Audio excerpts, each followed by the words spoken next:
They killed. Give me Isaiah 14 and 21. They did the same thing to my people. So that you said that they put millions of my.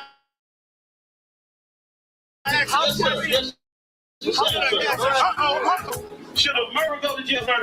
Should a thief go to jail? Absolutely. Should a robber pay back the money he robbed? Absolutely. So why shouldn't the white man pay for what he did? That's right. Payback is a dog. It's a dog.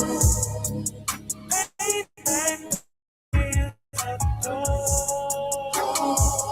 It's a dog. Payback is a dog. It's a dog. Payback is a dog. It's a dog. I'm in a hell of a hole, was never expected to grow. Just obstacles set in the road, that a result of me selling my soul. The story I'm telling is cold, but yet it's what everyone knows. The white man's the devil is known. America was never our home. Only a place of captivity, safe facility, hating, disfigure me. They claim that I'm lazy, be killing me. Maybe the slavery draining my energy. 400 years and counting. The trail of my tears is countless. The fact that I'm here is astounding, but I can't wait till this shit is surrounded. Ready to tangle my king and the angel, be ready to rap. Crack in the sky, nuclear missiles will make it official. I'm capturing every crack and surviving. Put them all in chains where they need to be. Slavery for me. And let the whole world see that with them in the cages, safer in the streets. Put the dog on a leash. Get resolved for the beast. 144, get the ruler show, we could all be at peace. As soon as the trumpets are sound, your kingdom we busting it down. The only way justice is found, the time for your judgment is now. You'll see just how it feels. Payback is a dog. It's a dog. Payback is a dog.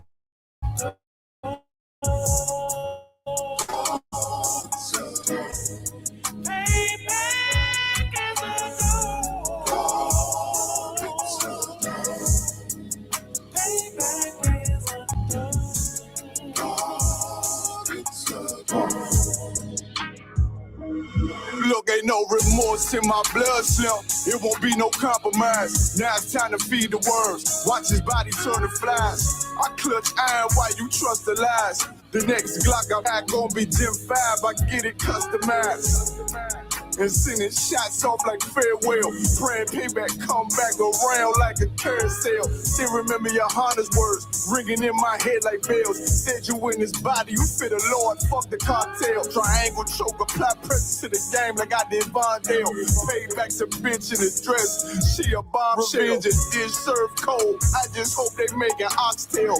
Glock fresh out the box, I swear they got that new car smell. Made myself a top in the world of mad shooters. That was designed fire for our babies to pass through it. In the day of our king's reign, I'll be overzealous. They bought my jealous, I bought brand new parabellums. You'll see just how it feels. Payback is a dog. It's a dog. Payback is a dog. It's a dog. Payback is a dog. It's a dog. Payback is a dog. It's a dog.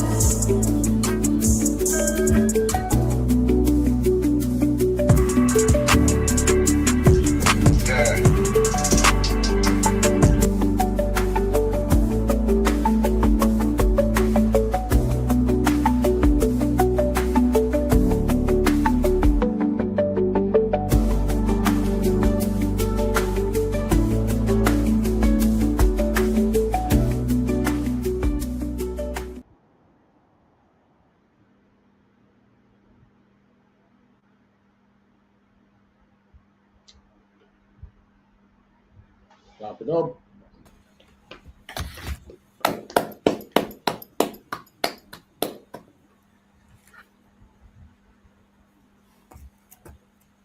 All right. Welcome to another episode in the conflict zone. All right, we're looking at tonight now. We're looking at Esau's blessing is his sword. we're looking at the Venezuelan oil. What did I write for it to say now? Venezuelan oil theft. Yeah, kind of one can. That sound about right. And we're going to look at Haiti when they invaded Haiti because it's the same script we see being replayed. It was the same script they tried it in Iraq. Can one can. But in Haiti they did it in 1915. All right.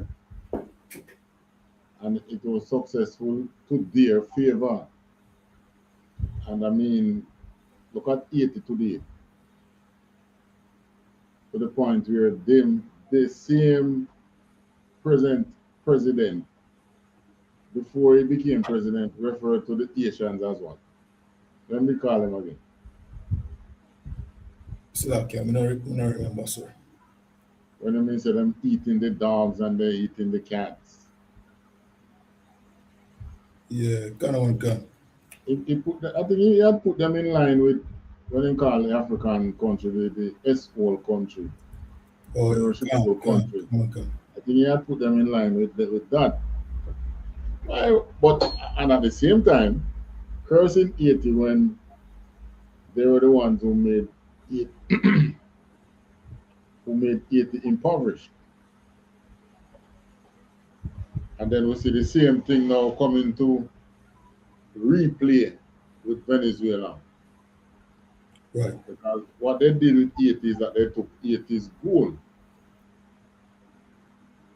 So they invaded Haiti. Obviously, Haiti was handling them own when it comes to banking.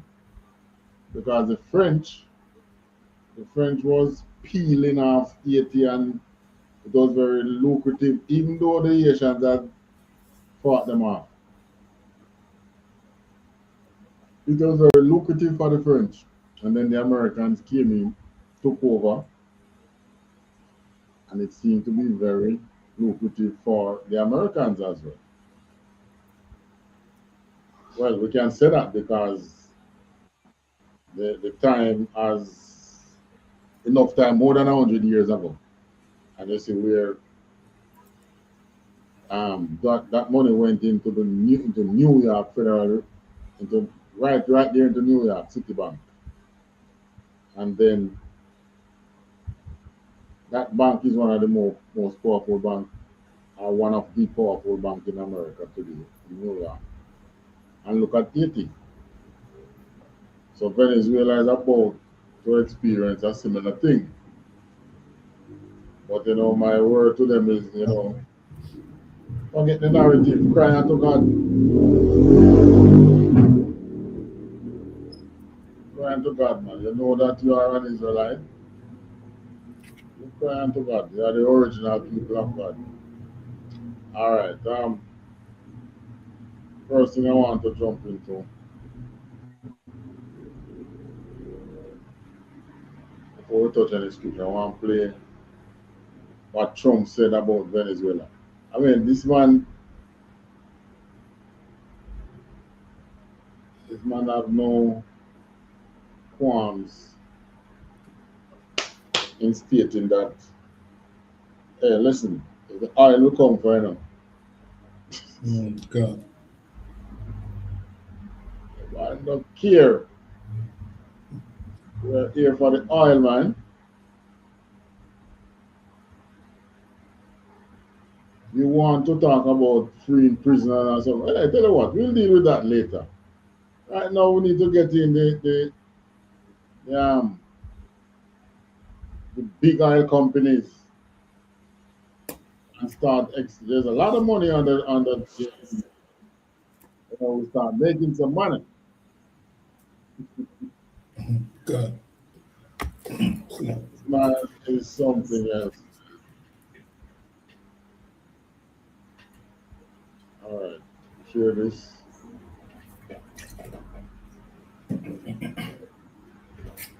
I'm just feeling. Where is it? Play. country until such time. We're going to run the country until such time as we can do a safe, proper, and judicious transitions. We're going to have our very large United States oil companies, the biggest anywhere in the world, go in, spend billions of dollars, fix the badly broken infrastructure, the oil infrastructure, and start making money for the country. A lot of money is coming out of the ground. We're going to get reimbursed for all of that. We're going to get reimbursed for everything that we spend. We built an oil industry with American talent, drive, and skill, and the socialist regime stole it from us during those previous administrations, and they stole it through force. This constituted one of the largest thefts of American property in the history of our country. Very importantly, the embargo on all Venezuelan oil remains in full effect, in position, and the United States retains all military options until United States demands have been fully met and fully satisfied. All right, so we'll talk about Hi, I'm Steve Clemens, and I have a question.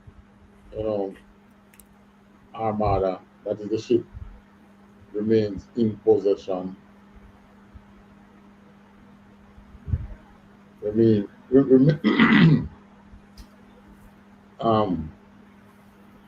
Meaning that the ships that were there are still there, and they're going to be there until the American position or this demand is being met. But when you look at it, what's the difference now with what he's doing and what Russia was trying to accomplish? Nothing at all. Talk about Russian aggression and what's it not. Which way they're doing a similar thing. As a matter of fact, Russia is not trying to take the resources of Ukraine. Russia is saying, get out this the influence of the Nazis. Right. Because prior to the invasion, what was happening in Ukraine, they were making changes, even by laws, to get out the Russian influence and the Russian culture. Which in way, Ukraine was already approximately 60% cultural Russian.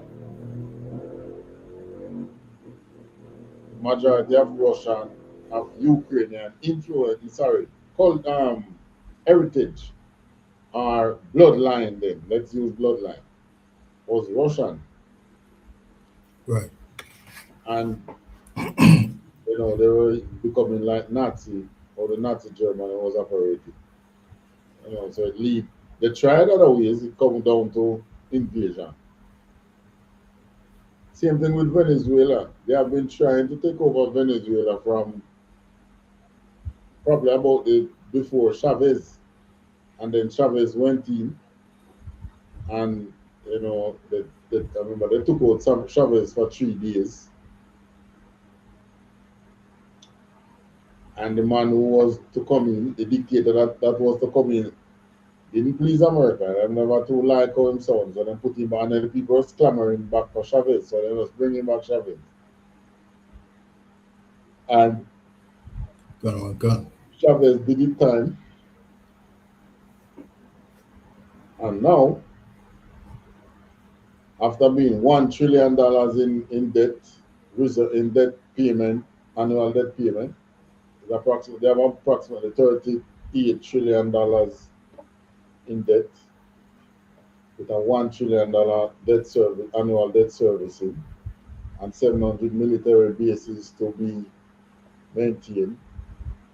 When we were growing up, you used to hear your parents tell you, don't hang your hat where you can't reach it, which means don't put yourself in a financial situation or an economic situation that you can't manage. Right. Right? So, this was told to us as young men and told to the young women too. And we see where amongst us, we see where, young men do those things and it leads to a life of crime. And now you have America, who is the richest country in the world, doing the same thing. You take on some financial situations where you can manage, Gone. and now you end up stealing. Right. You went after Iraq oil, you spent so many money over there, and you get some oil, yes, while you were there, but you come out the country, you need more oil now. Coming back in Venezuela, now you say you're going to stay there for as long as it takes. I mean, at least the mask is off now. In Iraq, they talk about what was it the thing they used? Terrorists and weapons of Weapon of mass destruction. Gone on, go. mass destruction. And here they talk about for Venezuela, they say what? Um, And narco terrorists. narco terrorists, right? Okay. Say Venezuela president a drug pusher. Gone on, go. It was a similar narrative, well, not like that, but they pushed the same anti-American narrative against Haiti. How the Asians were becoming too friendly and close with the Germans. Because the Germans was doing good business in Haiti. And what is interesting, when they went into Haiti, after they invaded Haiti, they didn't trouble the Germans. They kill off a whole heap of Haitian and take over the Haitian government. But the narrative for going into Haiti was, the German influence is growing too much, and that is going to push out the American influence. Yet when they go in, they did not trouble it. So, that's just Esau. Gone on, Esau go. don't worry about anything. Gone. His belly need fooling now. That's what he's concerned about. Right. All right, I'll jump into one scriptures. We have a couple of scripture. Jeremiah 50, verse 4 to 7. Gone on, gone. Gone on, gone. This is the book of Jeremiah, chapter 4, 50. chapter 50, verse 4. In those days and in that time, said the Lord, the children of Israel shall come, they and the children of Judah together, going and weeping. They shall go and seek the Lord their God.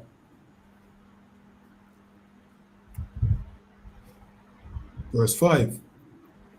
They shall ask the way to Zion, with their faces thitherward, saying, come and let us join ourselves to the Lord in a perpetual covenant that shall not be broken.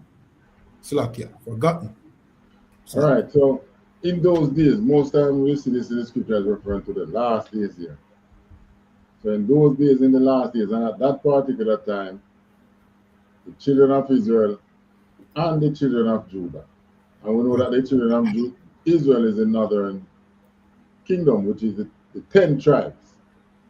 And the children of Judah is not referring to just the Judites in America, but is referring to Judah and Benjamin. Going and weeping, they shall go and seek Yahweh their God. So, these happen for us to really bond and push together. It happened with Haiti. When it happened with Haiti, the truth wasn't being born. The truth wasn't out as yet, But now the truth is out. And, we have men in the school who speak Spanish and run the news, and we have been doing so, running the news on the Spanish-speaking Venezuelans, those who speak English and end up in Trinidad, around the world, and them. You are an Israelite. Right. Catholicism is not your religion. Catholicism was imposed on you. Most of the Spanish countries there over this side, it's Catholics. Right. Right? So what we see now, and when the Americans went into Haiti, they didn't really push religion.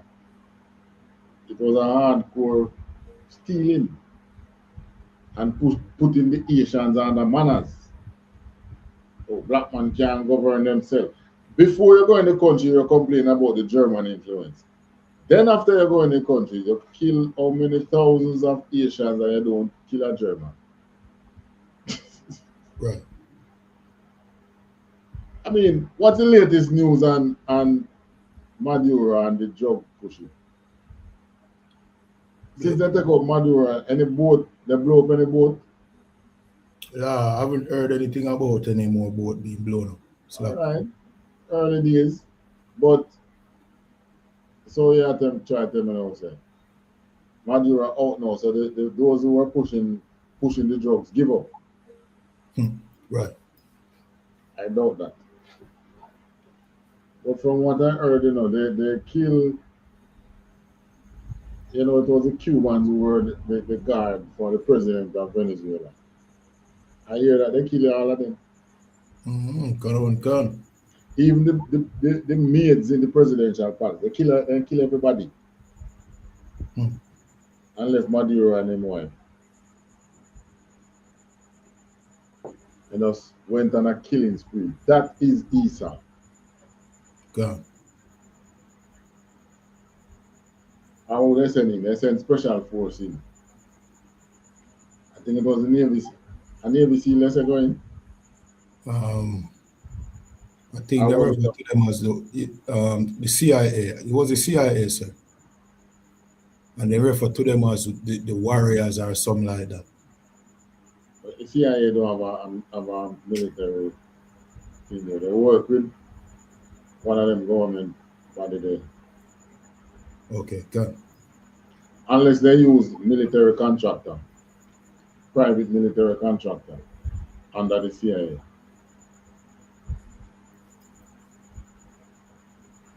But,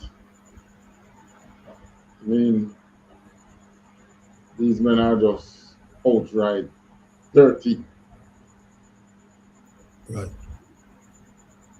All right, I want to look at the Asian overview. What the American, what do you call this now? The U.S. Department of State archive.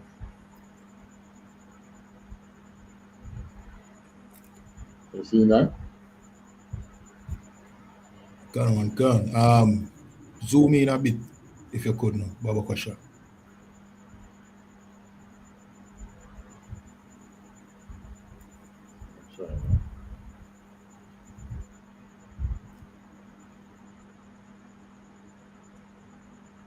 Better.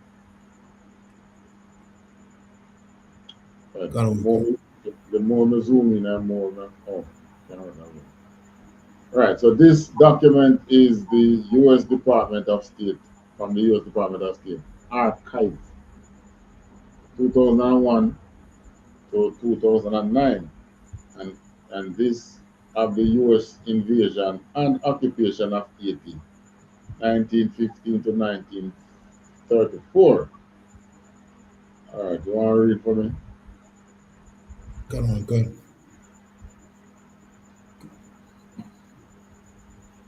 Gun. U.S. invasion and occupation of Haiti, 1915 to 1934. Under interventionist policies of the early 20th century, President Woodrow Wilson sent the United States Woodrow Wilson. Woodrow Wilson sent the United States Marine into Haiti to restore order and maintain political and economical stability in the Caribbean after the assassination of the Haitian president in July of 1915. This occupation continued until 1934. So, all right, precursor to this invasion now. I think Haiti had changed about 6 presidents within 4 years. You see, in Europe, since lately as well, England changed a couple number of prime ministers in a short period of time too, and other countries. It was that time it was Greece. America don't invade them country then. Okay. But you know who is behind this in Haiti? Because if you have so many presidents being changed in a short time, and then you go and come now and say, "Oh, we're going in." Then they don't know that you are the one behind the instability. Read on. Right. The United States government had been interested in Haiti for decades prior to its occupation as a potential naval base for the United States and other imperialist powers. Haiti's stability was of great interest to U.S. diplomatic and defense officials who feared instability might result in foreign rule of Haiti. In 1868, President Andrew Johnson suggested the annexation of the island of Hispaniola, made up of Haiti and the Dominican Republic, to secure a U.S. defensive and economic state in the West Indies. State, From 1889 to 1891, Secretary of State James Blaine unsuccessfully sought a lease of Mole St. Nicholas, a city on Haiti's northern coast, strategically located for a naval base. In 1910, President William Howard Taft granted Haiti a large loan in hopes that Haiti could pay off its international debts, thus lessening foreign influence. The attempt proved futile due to the enormity of the debt and the internal instability of the country.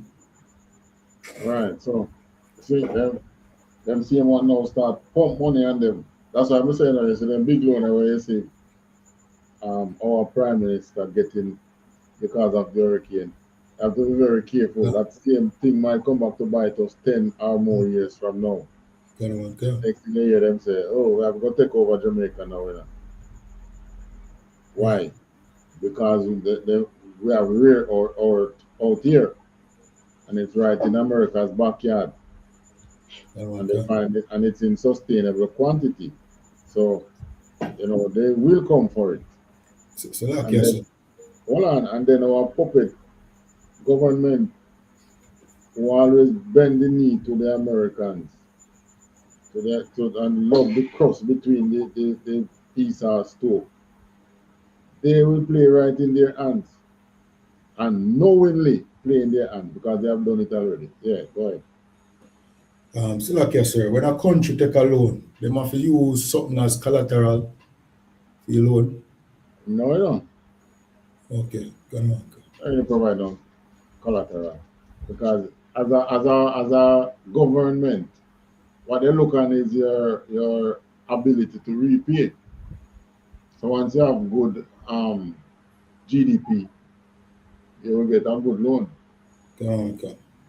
And chances, and you will be able to pay, to repay. Because I remember our government can just come up and say new tax, and this tax is going towards paying off a loan. So you can always put what they call tribute. You can always put a tribute on you. Okay. All right. Say, all right, tourism is doing good. Extra 5% on tourism, so and so. Next thing you know, you can't come back of money, you just go towards debt servicing. Just like that. So these big banks, they don't. They is one of these.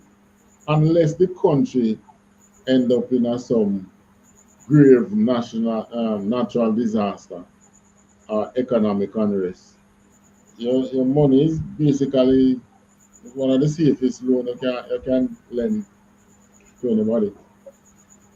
Because if them run out of money, they can always pay tax. They can always draw tax to repay.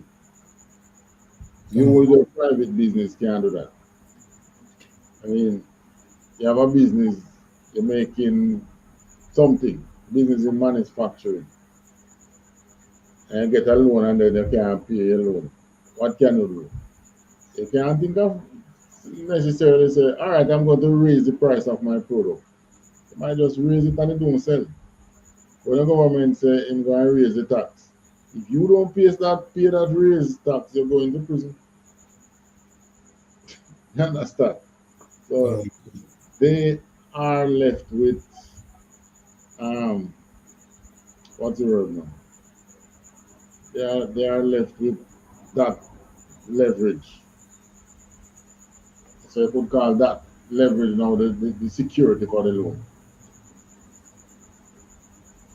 However, when a country lend you money, they can hold it to it and they can't pay and they send their army on you. Because sometimes they can give you the loan in such a way that, like in this case, in Haiti case, you give them the loan in such a way that even if them raise taxes, they can't cover it. Because when they get in the money, it feels nice and good, and whoever is in power look at the possibility of taking some for himself. Not really business much or enough time down. Okay. Yeah. Right, 2 hours. How far original? France as the former colonizer of Haiti. That's it, right? Come. France, as a former colonizer of Haiti, retained strong economic and diplomatic ties with the government there. In the 1824 Franco-Haitian Agreement, France agreed to recognize Haiti's Haitian independence if Haiti paid a large indemnity. This kept Haiti in a constant state of debt and put France in a position of power over Haiti's trade and finances. So, I mean, Esau thing is always money. The bottom line of Esau action is money. Money. Or in other words, in belly. Right. Right? So, as long as in belly, all right. I'm all right. So it's a few years now, financially they were okay. So a lot of these, a lot of their own people don't even know that they are so wicked against each other. Right. Right? That's why they couldn't believe that, IC agent shoot. They make it seem, I don't know, maybe the IC agent was a Hispanic person. Or was a white person, they said. Someone was a white person. And it was somebody who was out for revenge. So I'm getting revenge now, shoot, oh, now shoot back somebody, you know, somebody do me something on the road, and I'm like, oh, I won't catch a white woman. But it's the right thing, man. Because the white woman has always been at the forefront of the start of any conflict within America there. All our cities and things that get broken down. It's either a white woman get killed, a white girl get raped, get assaulted, some lies. But guess what? Esau can bring down his own country on the truth of what he has been doing to his own white women. Right. Right? So, you know, France here so now come up strong economic ties, and but what did Haiti have to do to get that? Give France a large amount of money. I read in another article when the Haitians did that, they had to close down their hospitals and schools, a lot of the public facilities, just to pay off the French. And they survived that. And coming up, and the Americans looking at them like, what? Get some money in the, you know, this is like Greece, the Greeks in Maccabees all over.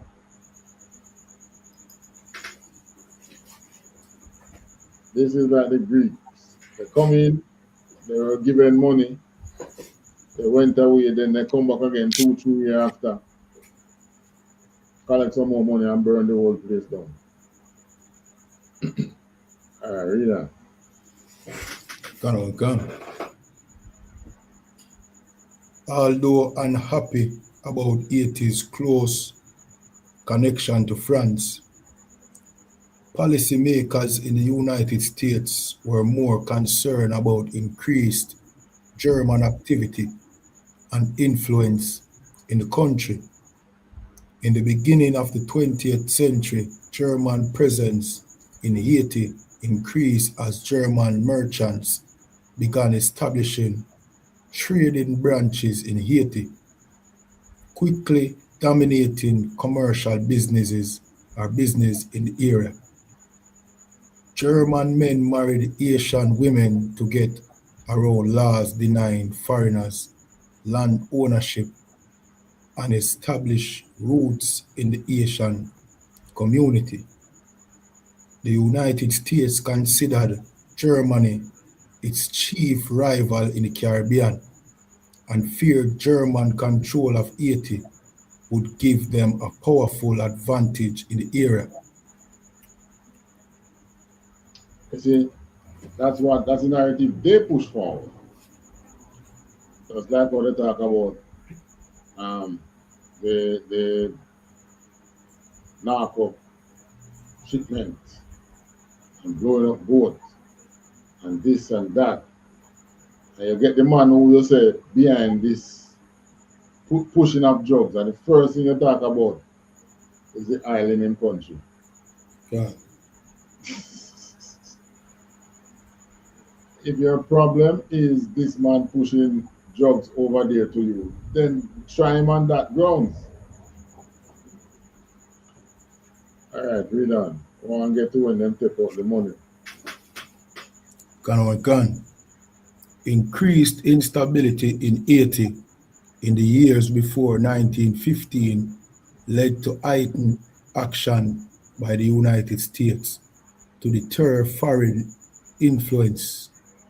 Between 1911 and 1915, 7 presidents were assassinated or overthrown in Haiti, increasing U.S. policymakers' fear of foreign intervention. In 19... that, if you could get to the bottom of that, them same one did push that. Them same one push that because the same policymakers have their eye on Haiti for quite a while, so they come up with scheme. And the thing with them, they will plan a scheme for 30 years or maybe more than how they can come take away your things. Right. Mm. So what they do what they do to Venezuela now, that just plan. And since Trump coming off with that plan, Trump coming off with and just take up one of the plan that was already there. And there were other plans when I executed. They want to go in Iran too.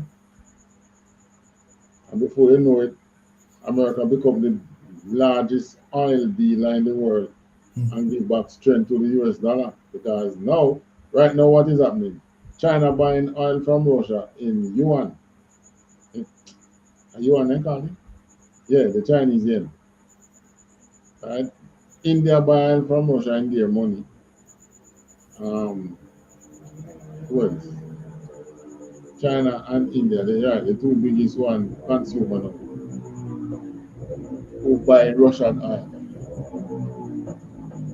They buy in their money, and that is weakening the US dollar. So when they come and they control Iran oil and control Venezuela oil. You're going to buy oil in US dollar, and then that will be used. That because remember it was the petrodollar that strengthened the US dollar. When Saudi Arabia became the largest oil producer and said, hey, everybody going to have to buy oil in American dollar, and thus that strengthened the US dollar and pushed the pound sterling out of its strength. I mean, it still have some strength, especially in Jamaica now when it comes to purchasing power. But in terms of international trade, in US dollar, you're really trading. And even if a country going to accept a payment in pound, then you're going to go equate how much pound equal that amount of US that the thing is value, or the item is value. Right, so them come up with this thing now about foreign influence getting too strong in Haiti. All right, read on. Let's see how it play out. Gun. So yeah. When we did the third paragraph. The part that says increased stability. Gun. All right. Pick up from between 1911 and 1915. Oh yeah, you read that part there. 7. Yeah. All right. 7% overthrown. Yeah. Gun.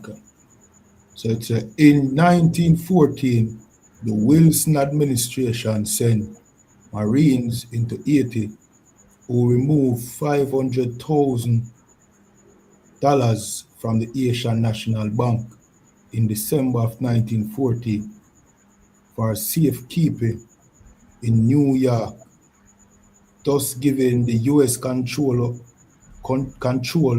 of the bank.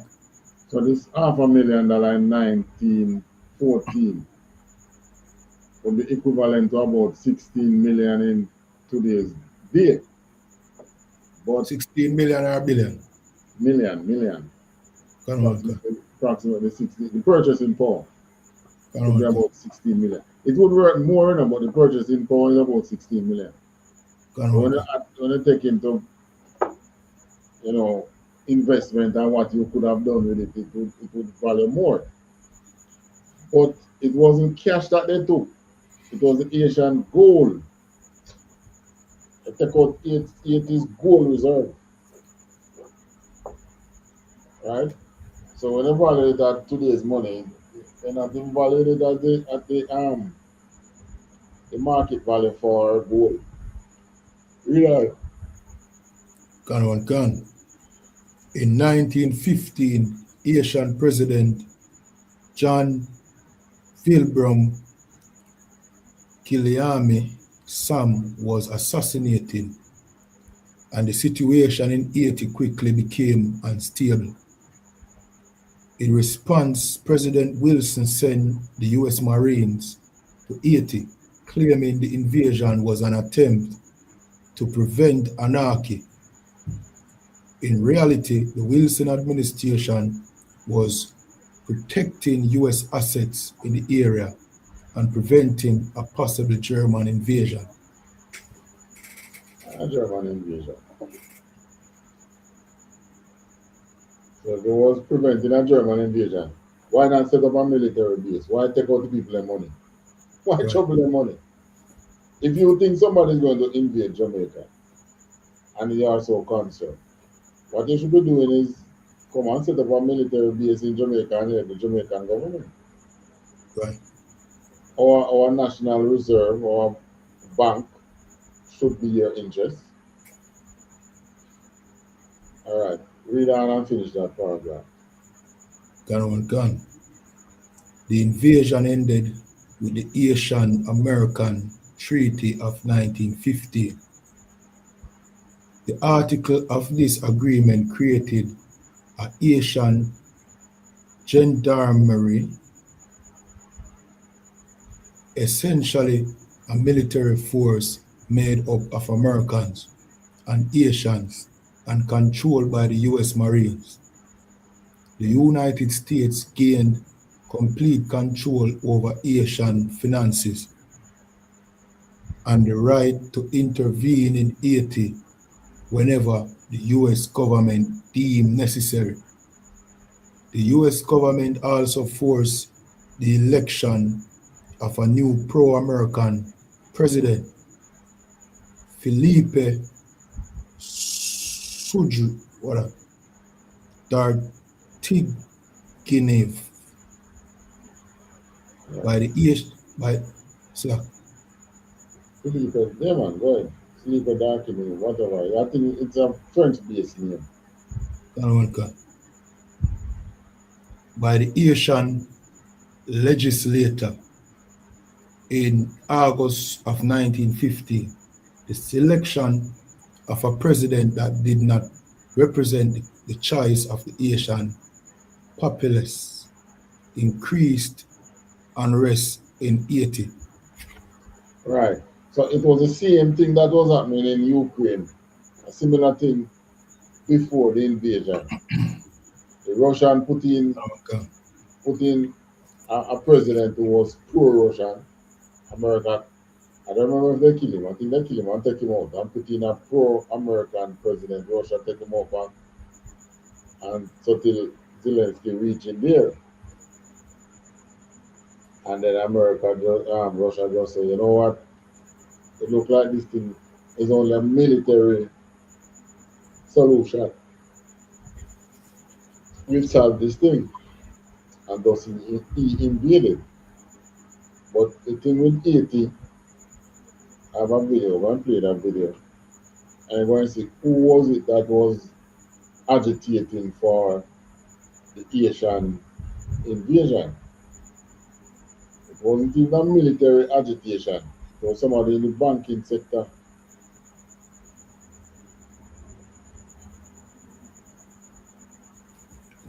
All right, that is. We'll touch our scripture and then we'll go to that. Isaiah 54, 3 to 6.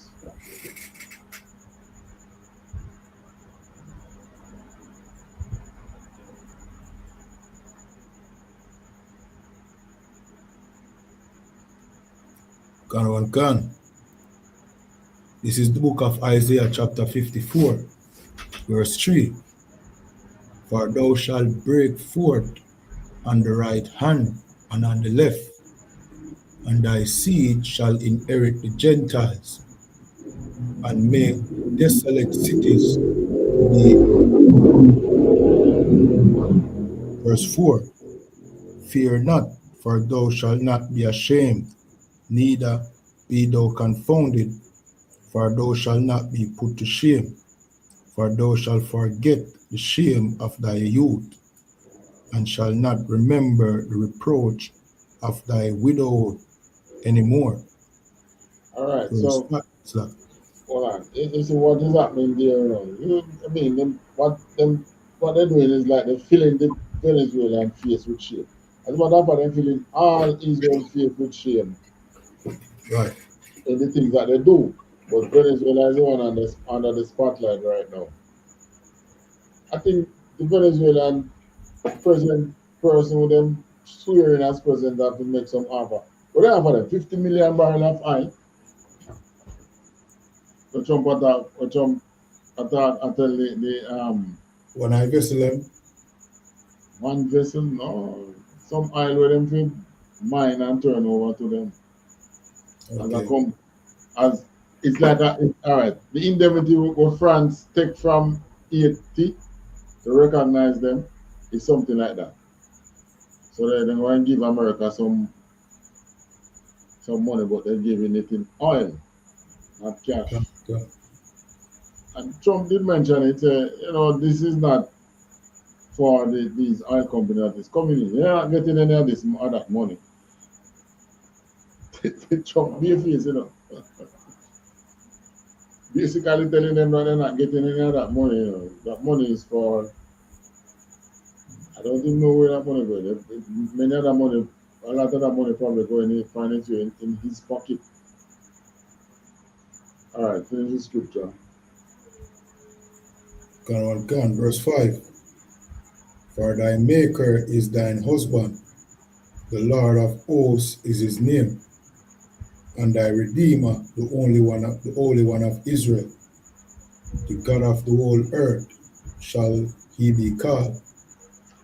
All right, so I mean, we are like his wife, the Most High wife, and liken us Israelite as to a wife, and he is the husband. And just like how the husband is responsible for the wife, But we know we are like we Israelite today is like the woman, the woman who said that she is liberated today. I don't depend on my husband. My husband is not my protector. I have to this, I have to that for myself. That is us when it comes to the Most High God. Try to live our life believing that we can protect ourselves without Him. And we're making the same mistake, one tribe after another. So Esau now is able to play the same narrative on each of the houses of Israel. It's here, like I said, what he's doing now, he did it to Haiti. All right. There was Cuba, but Cuba don't really have nothing to take with. More than the businesses that the small hats moves in Cuba. Jamaica here. I mean, they come in here, they come in here. One maybe it's we next. That's why I hear I'm gonna tell Andrew, you could be next because what? There is something here that they still want. Maybe something that they see which we don't see. Right? No. They are looking ahead, And I'm talking about minerals.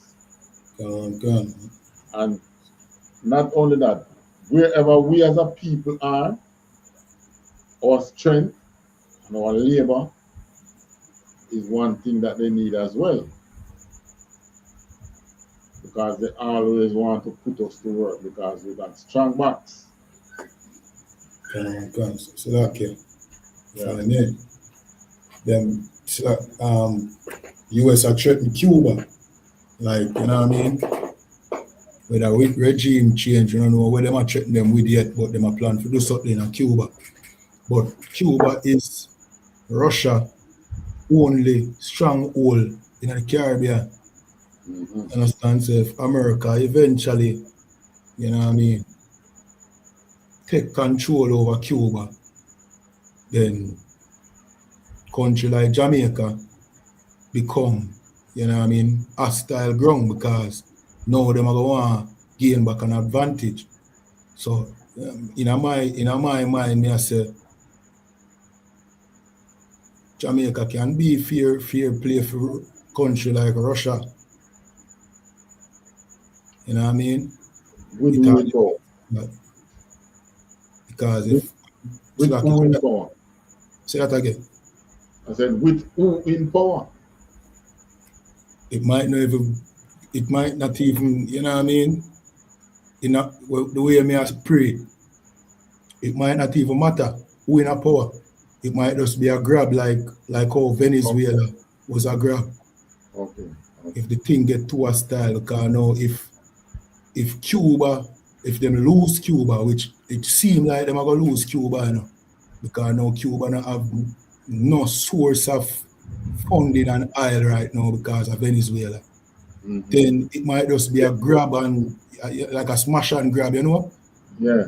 Trump, hold on. Trump just tell them straight up, say, you're not getting no more oil. Yeah. That put them in a sticky situation, a very, very sticky situation. Like if them lose Cuba, no, them not have no influence in the Caribbean none at all because Venezuela done fall already. Cuba fall. So you can't expect anything now because now America have the overwhelming advantage. You understand? And I don't think they would have liked that. That seems like them lose. So maybe like how Trump move reckless, you know, maybe them start move reckless to slacking. All right. Well, the thing is, you know, he's bogged down over in Ukraine there. Yeah, can. So the Americans them strategically do that and keeping him bogged down there while he's coming over here now. Because if he wasn't so bogged down, maybe he would have been in Venezuela stronger and being able to prevent an invasion like what happened. Can. If Trump follow through with a Cuba move there, you know, he must set a serious precedent, a new precedent, you know, when now bigger countries can just go into any smaller country and don't regard, you know what I mean, no kind of sovereignty. You know what I mean? Just run in. Them weak, them can't defend themselves, just run in upon them. And just you know what they want from Cuba, you know, is they want about the economic interest that the Castro regime took away from the small arts. Okay. Because the children of those businesses are still around. Okay. So they want back there. Castro take away down to a gas station where man where them own, you know. All the big businesses. Oh, so they hear Donald Trump about them need to make a deal. They don't go to Cuba and they can do say, yeah, all right, give them about the business they want to do. So, you know, the sugar factories, I don't know, I suppose the oil refinery would have been theirs as well, the Americans. Can. You were saying something? Me to ask you if the Jewish man did have that strong influence there in Cuba one night time. Yes, man.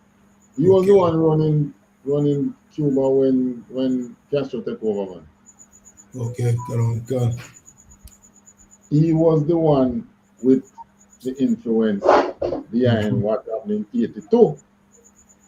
Okay. Which part in that Bible verse we read? We read 6 yet? I think we just read 6. The Lord hath called thee as a woman forsaken and grieved. Yeah, we're not read that yet, sir. Read that and we go on to the tape. Can. Verse 6. For the Lord has called thee as a woman forsaken and grieved in spirit, and a wife of youth when thou was refused, saith the Lord. Right. So the Most High has called us just like how ever see a woman down and out and as poor as an machete, she look a rich man who come and take her up and fix her up, clean her up, brush her off and take care of her. Well, that's us and the Most High. A wife of youth when thou was refused, said God. Right? And that is the situation that we Israelites are in today. Can't think different of oneself. And it was always the Most High God who have to defend us. All right, share this.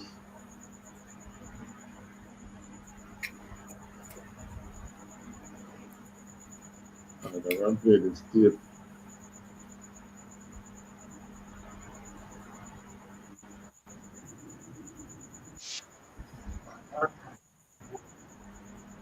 I think it says something like I had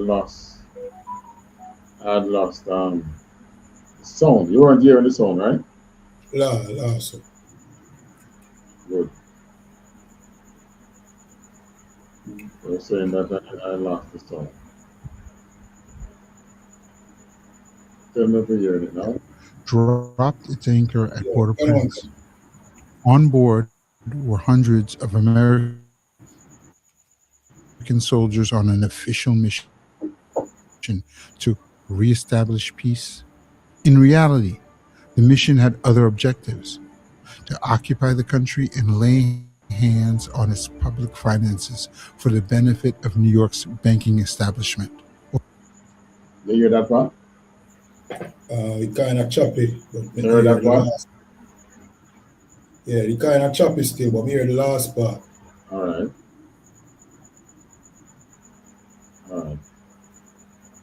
In reality, it was to bail out to shore up the New York. If you notice, New York is one of the most financially strong states in America now. You know. Haitian gold helped show them up. To reestablish peace and order. Right. So then going now and say we're going to reestablish peace and order in the country. In Haiti. In reality, the mission had other objectives: to occupy the country and lay hands on its public finances for the benefit of New York's banking establishment. Over 19 years of occupation, massacres, rapes, and numerous other forms of abuse against the Haitian population. So if it was the Germans who was their problem, how come so much dead Haitians behind them? They weren't killing the Germans. They were killing the Haitians because the Haitians now have to, when they came in, the Haitians have to form a resistance. If you weren't taking the people think they wouldn't have to form resistance. You understand? Became common.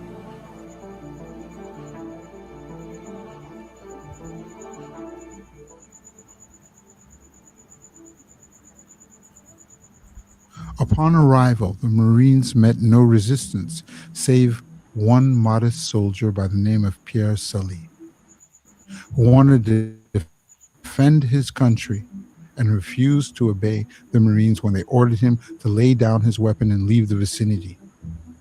He was killed in cold blood. If you've been waiting for the best deal on this natural healing handbook, this is it. Since a lot of people said they were waiting for when they sail in, the American admiral in charge of the there was no Asian Navy or Asian army to stop them.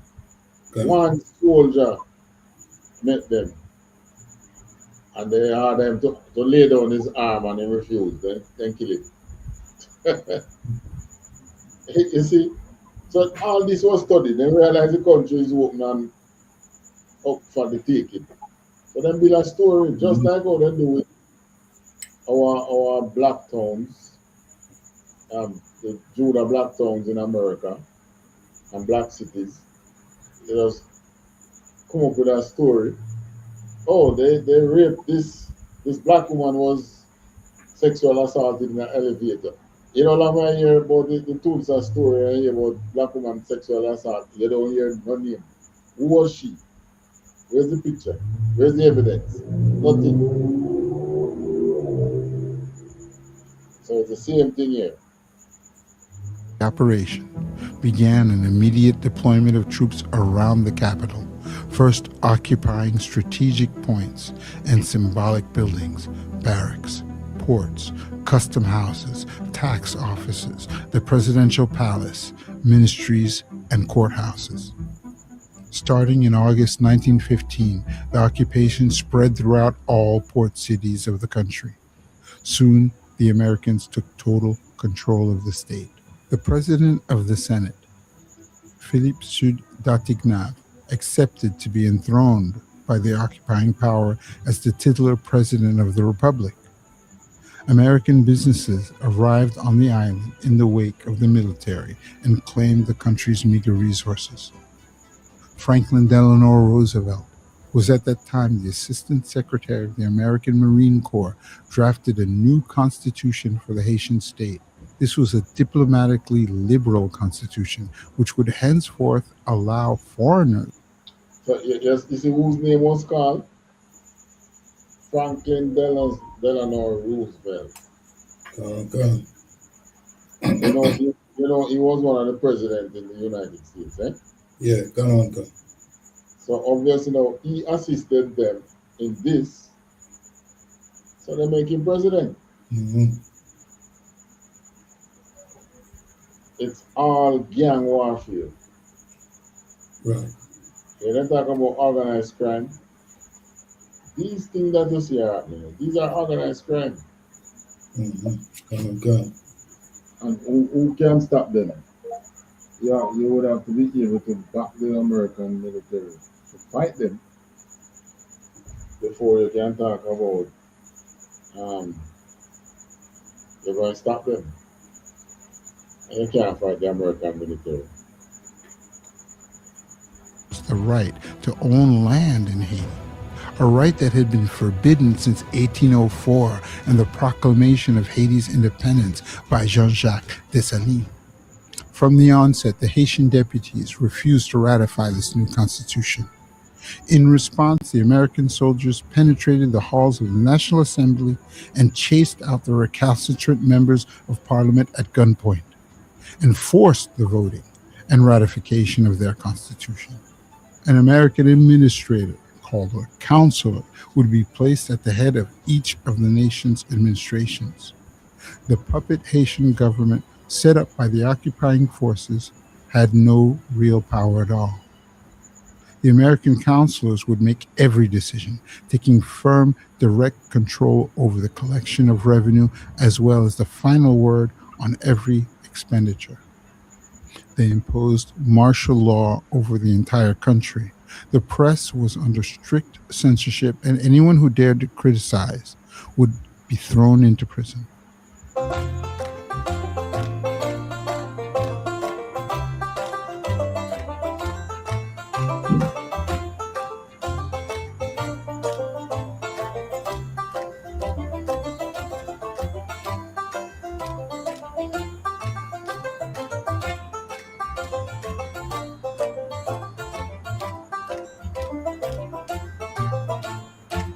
From the very start of the occupation, the Americans met determined resistance on the part of the Cacos, a movement led by Charlemagne Perrault.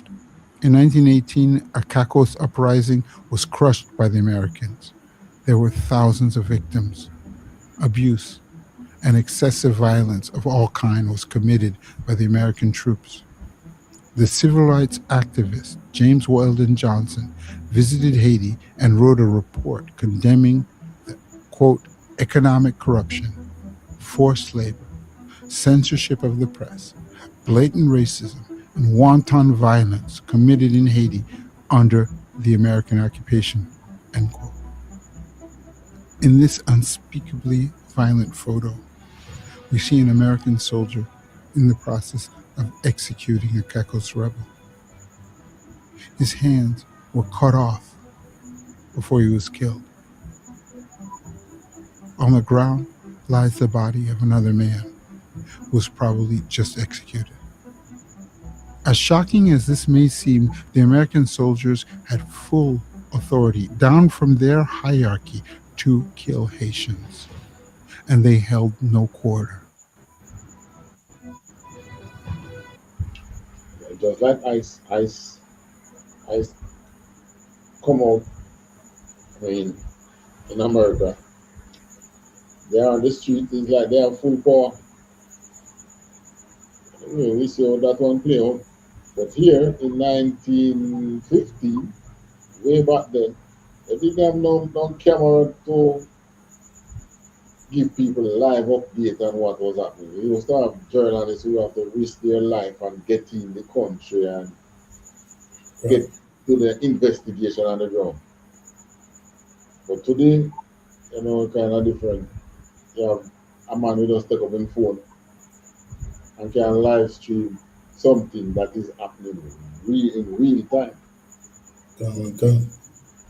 Right? That's a big difference now. But here, they tell a bag of lies. All you see in there is one whole heap of dead Asians. Let's see if we don't see any dead German.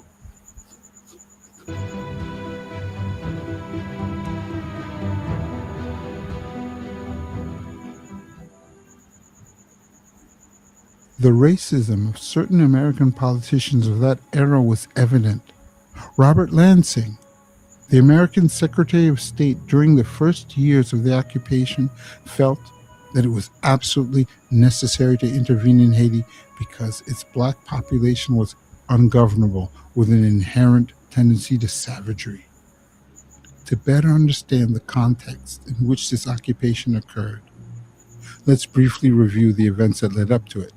Between 1911 and 1915, Haiti was stuck in an unprecedented political crisis. The country changed presidents 6 times in only 4 years. Political assassinations and forced exile had become the norm. On February 22, 1915, Villebrun Guillaume Sam was elected president of the Republic. From the moment he came to power, he was confronted by the opposition of the revolutionary leader, Rosalvo Bobo, former Minister of the Interior and a sworn enemy of the new president. In order to consolidate his power and impose his pro-American policy, the new president persecuted his political opponents, throwing them in prison.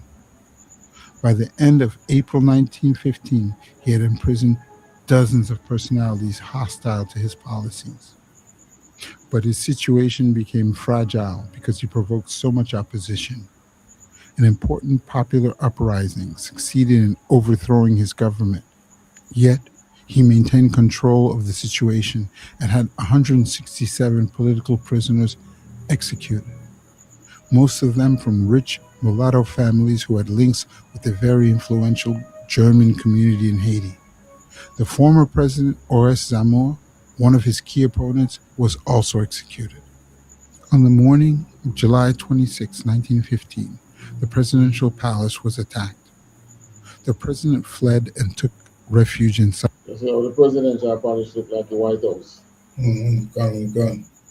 A big dome up top there, so. By the French embassy. An enraged crowd rioted in front of the embassy and demanded that Villebrun Guillaume Sam be delivered into their hands. They ultimately succeeded in invading the building, seizing the president, dragging him outside where he was massacred. His body was displayed by the crowd throughout the streets of the capital. The very next day after this drama, the American troops invaded the country. The president, Villebrun Guillaume Sam, played right into the Americans' game by persecuting the German community in Haiti. The Americans... So you see, him now try to please them and start persecute the German community. And that was what led to the help push the invasion. No matter how you see whites fighting whites, if you of another race start to fight any one of them, they're going to team up and come on. were very preoccupied with the role played by the Germans on the island and suspected that they were a threat to American interests. Indeed, by the beginning of the 20th century, the tiny German community in Haiti had amassed considerable economic power. It controlled a large part of the Haitian economy. But the German community was more integrated into the Haitian society than other Western communities. Some Germans had married Haitian women in order to find a loophole around the constitutional law that forbade foreigners from owning land in Haiti. German immigrants nevertheless maintained tight relationships with their home country, and the Americans suspected them of being part of a spy ring that Germany had set up in Haiti. In 1918, under the influence of the Americans, Haitian President Sud Dartignav declared war on Germany and confiscated all the wealth of the Germans living on the island. He also imprisoned a number of them, including prominent merchants and businessmen. At the end of the First World War, a number of Germans were deported from the country and had their possessions confiscated. The American strategy for maintaining control over the region explains many of the political reasons behind their invasion of the island. But the key reason was much deeper. There was another critical factor that pushed the United States to invade Haiti. That factor was an American bank, the National City Bank, ancestor of today's Citigroup.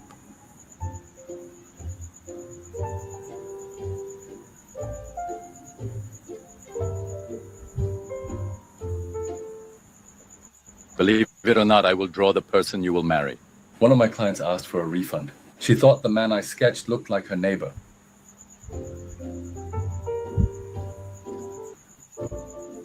In taking control of the country's finances, the Americans could now systematically siphon off the country's revenue into a direct pipeline to New York bankers. Before the American occupation, the French bankers from the Banque Crédit Industriel et Commercial, CIC, controlled Haiti's national treasure from the comfort of Paris. The French bankers were merciless and even took commissions, imposed interest penalties, and excessive operation fees. The Americans planned to push out the French in order to wrestle from them the control over Haiti's finances. By the year 1920, Citibank had succeeded in acquiring the totality of the shares of the Haitian National Bank, and thanks to Haiti's debt, they achieved their greatest profits for the entire decade of the 1920s. One of the commanders of the American... Hear that? Profit the kid. And what caused it? The Haitian wealth that they stole. Same thing America going to do with the oil in Venezuela. American Armed Forces in Haiti was General Smedley Butler, a mercenary at the service of international finance, with a background in destabilizing foreign nations. His written memoir entitled War is a Racket was... All right, so this man have a history of destabilizing foreign nations. They don't just get up and destabilize our country like that. They do a lot of underwork in it before you actually go to open war. It was published in 1935, and in it he makes some shocking declarations. I spent 33 years and 4 months on active duty, and during that period, I spent the majority of my time as a hired hand for the business world, for Wall Street, for the bankers. Simply put, I was a racketeer, a gangster working for capitalism. I helped to make Haiti and Cuba a congenial place for the men of National City Bank to do business and make profit. But the truth... See? Haiti and Cuba. This is how him right after him. I think after him leave, after him reach resignation stage, He start writing, must go write a book. I call it a memoir. Him no hide him out. He was a hand for hire for the banking institutions. Gun. Destabilizing this country and make them make the greatest profit they ever make. True craftsman and architect of the American occupation of Haiti was Roger Farman, a powerful lobbyist from the National City Bank. He had the ear of America's most powerful policymakers. It was he who earlier had advised the pillage of Haiti's gold resources by the American Marines. It was in 1914, a year before the invasion, and several American soldiers entered the National Bank of Haiti and seized a quantity of gold worth $500,000 at the time, and made their way to New York, where the bounty was deposited in a Wall Street bank. The Haitian state denounced international banditry, a scandal, but the Americans justified the holdup, claiming that U.S. interests were in grave danger. In the spirit of efficiency, the Americans built some infrastructure in the country, the building of several major roads and public buildings, but using scandalous methods. They would arbitrarily evict local people from their land and impose forced hard labor, close to slavery. Soldiers would tie the locals by rope and force them to work without compensation, gunning down anyone who would attempt to flee. Many farmers were chased from their land, joining the guerrilla movement alongside the Cacos. Others fled to Cuba or the Dominican Republic. In 1933, President Stenio Vincent came to power in opposition to the occupation. The presence of the American military in Haiti continued to provoke the hostility of the population. Any revolt was repressed with deadly force. Artists and writers began to take the front lines, denouncing the occupation and the brutality of the Marines. On August 7, 1933, Franklin Roosevelt, the newly elected president of the United States, signed a treaty that agreed to the retreat of the American troops, officially ending the occupation. Right, so that played true because it's important that we fully understand what is happening in the Caribbean area. It's a replay of things there, which means you're going to have troops on the ground in America because in Venezuela, you know, if these big oil companies going in, they are going to need security. Gun. It's just a matter of if they're going to use private contractors or the American military. Maybe it's the American military they use. All right, next scripture.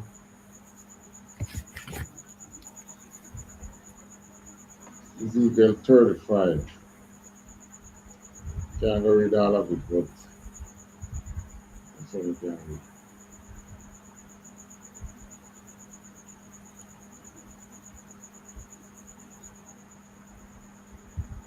Gun. This is the book of Ezekiel, chapter 35 and verse 1. No, we're going to start at 5. Gun, verse 5.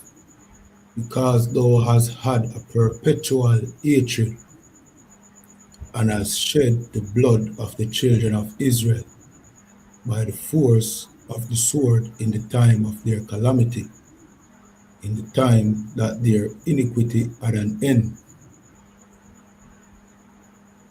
Verse 6. So this is the scripture that you know these people don't like you. They always try to take what you have. Right. It's like they think, certain things are just too good for you. That was what was happening in America when they start invaded the black towns. These black towns were starting to look up. People, blacks had businesses, blacks going to school. They had their own facilities, their own airport. And some blacks have their own jet, have their own private plane. And many of them own planes that used to fly black people from black town to black town. A lot of commerce that was happening amongst the blacks. And they went in, studied them, killed them out. And next thing you know, they started about supply chain and all these things that they didn't have, which used to exist in these black towns. Right? You own several stores and you set up a supply chain. The blacks were mastering those things in their town. They were making money. Black families you had wealthy black families. Where are those today? The wealthy black man you have today, it means even once he's in America, he's afraid to talk against anything white. He's afraid to speak out. Which show you that them know how the whole thing works. But the Most High is telling you that they have a perpetual hatred for you, and they have always shed the blood of the children of Israel by what? The force of the sword. Today is what? That sword is the gun today. And at the time of our calamity, they always do these things. Verse 6. Verse 6. Therefore, as I live, saith the Lord God, I will prepare thee unto blood, and blood shall pursue thee.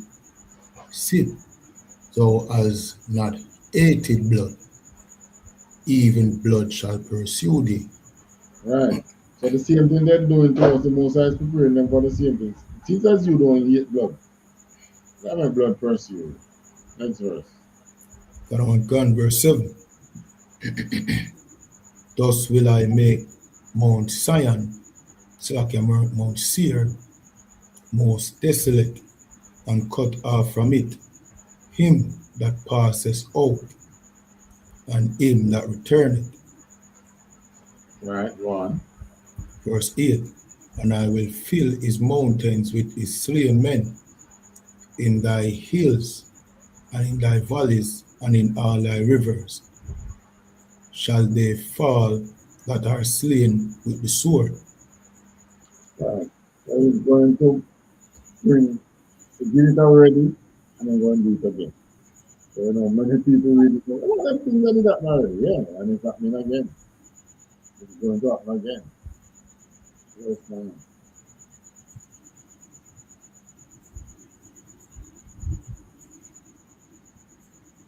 So like you say, continue. Verse 9, right.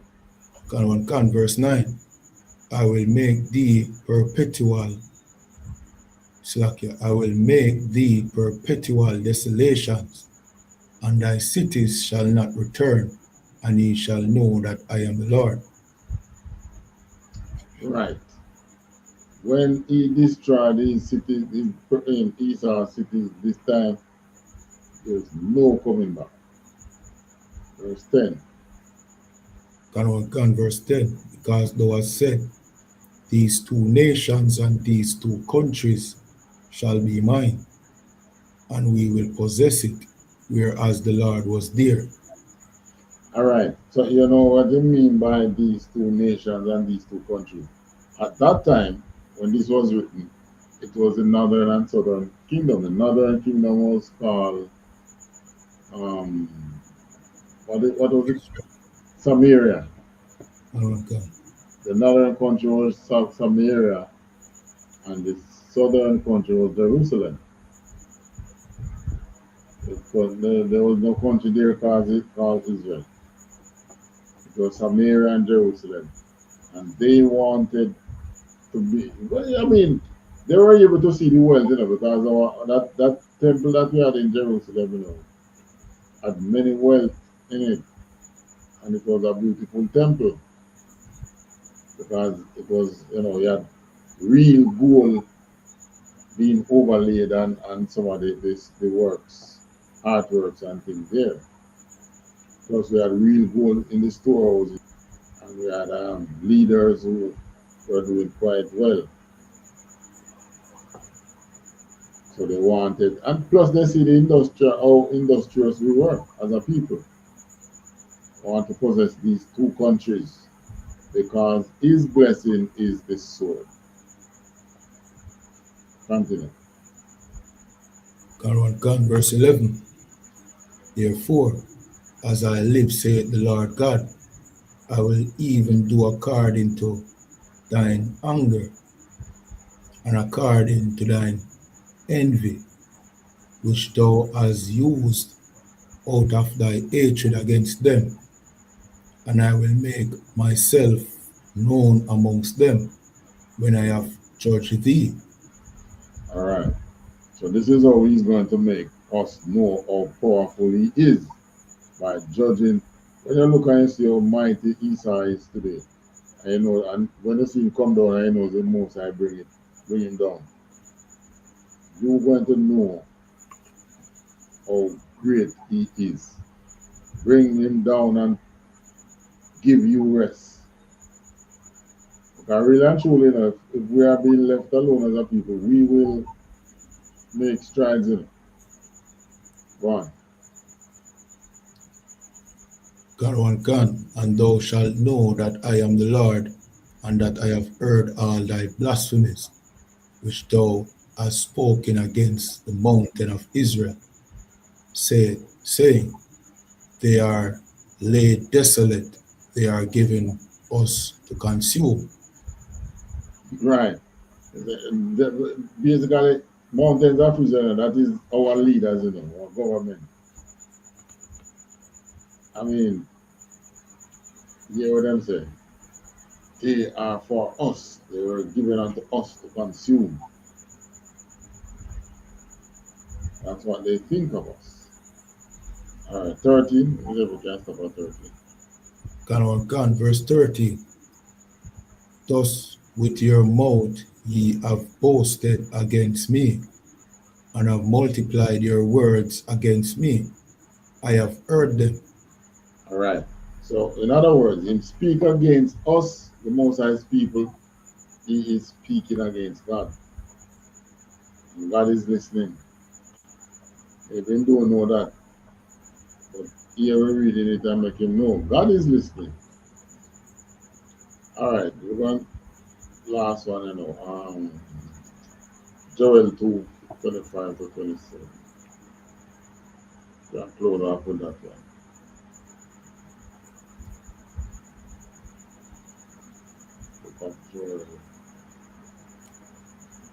Gone. This is the book of Joel, chapter 2, verse 25. And it says, and I will restore to you the years that the locust has eaten, the canker worm and the caterpillar and the palmer worm, my great army. All right, hold on. Let's go to the precursor to this. Joel chapter 1, verse 3 and 4. Don't throw away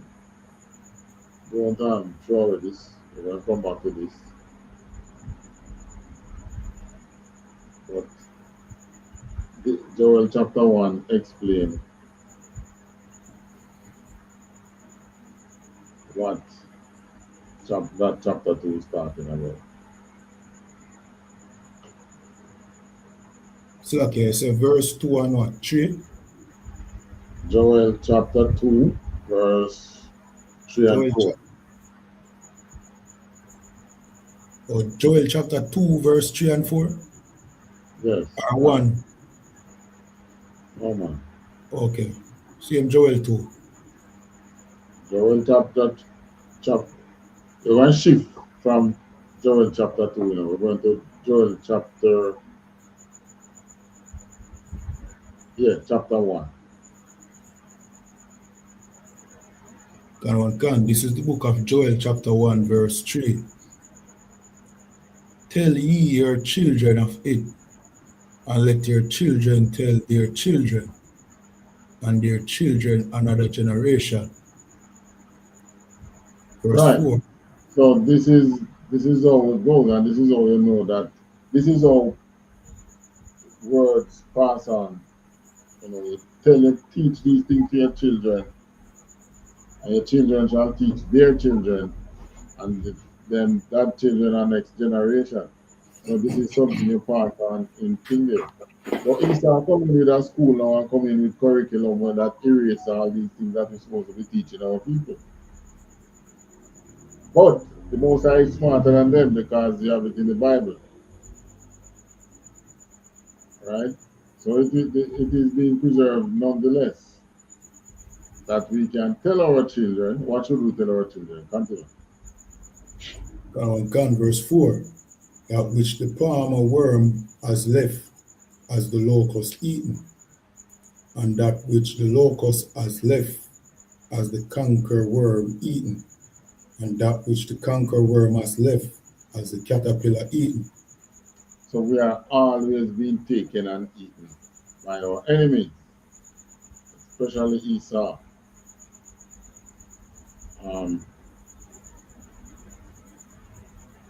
Then you go to chapter 2 now, and 25. Gone. This is the book of Joel, chapter 2 and verse 25. And I will restore to you the years that the locust has eaten, the canker worm and the caterpillar and the palmer worm, my great army which I send among you. So imagine, you slavery. After slavery, there was what? Colonialism. Gone. And then in America now you have all kind of things, civil rights, this, that, that. And every era they come and they have never really think of building on what they take from you. They always just want so. Right. And then turn around call you, make our young men into to be thief. They must always want, never being able to let you live on what you have. They're coming for Jamaica next. I have not next, they're coming for Jamaica at some point. Unless our leaders decide to be the puppet, which they are playing a good game at it. Michael had said, we're not going throughout the world on our knees, but we shall go throughout the world standing on our feet. He pay a price for that. All right. They make it into politics, but it is more than just politics. You said this now. Oh yeah, Michael man. I want to say other things now that is if you speak now and they say, okay, Andrew did this and it was a good thing. Oh, you are a laborer. But it's more than that. This is the trick that our oppressor has played on us. Get you divided by being one of these political houses, which you don't need to belong to any of them. Right. Defend what Christ said to defend. Keep the laws, and God will do what is to be done. He said he will restore us the years that the locusts have taken, the canker worm, the caterpillar, the palmer worm. He will do it. Read 26 now. Gone. Verse 26. And ye shall eat in plenty and be satisfied, and praise the name of the Lord your God, that has dealt wondrously with you, and my people shall never be ashamed. We shall never be ashamed. Right now we're in some situation where it's as if, we are in a situation that makes us feel ashamed. But he's saying that he's going to restore us, that we shall not be ashamed. Read on. Gone. Verse 27. And ye shall know that I am in the midst of Israel, and that I am the Lord your God, and none else, and my people shall never be ashamed. Right. When this happened, hold on.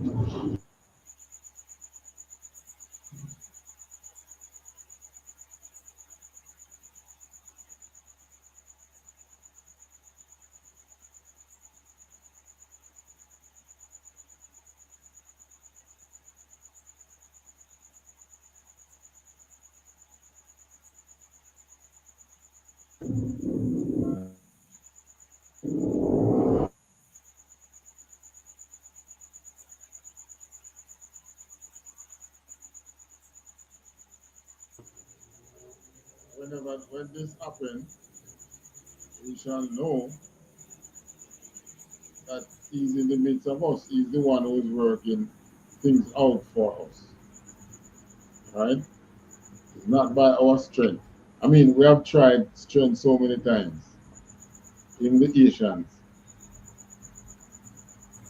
From the time of the Asian Revolution, when the Americans came in, there was a resistance, and it was all thrown down, all put to naught, right?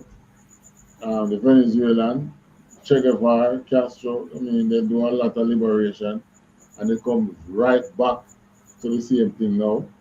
The same man who you think you overthrow is now back right there in the backyard telling you, boy, you better make a deal or we're going to overthrow you.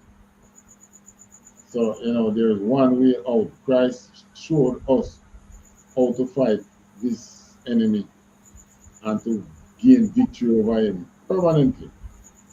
That is by keeping those laws. All right? So, with that, you know, we think we can close for this week. What, any input, comment, statement? Huh? Last. All right, so you want to take us out? Come. All right, so shalom.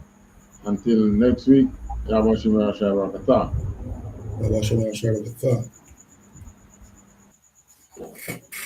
And with that, like the page, follow, subscribe, you know the thing already. Shalom.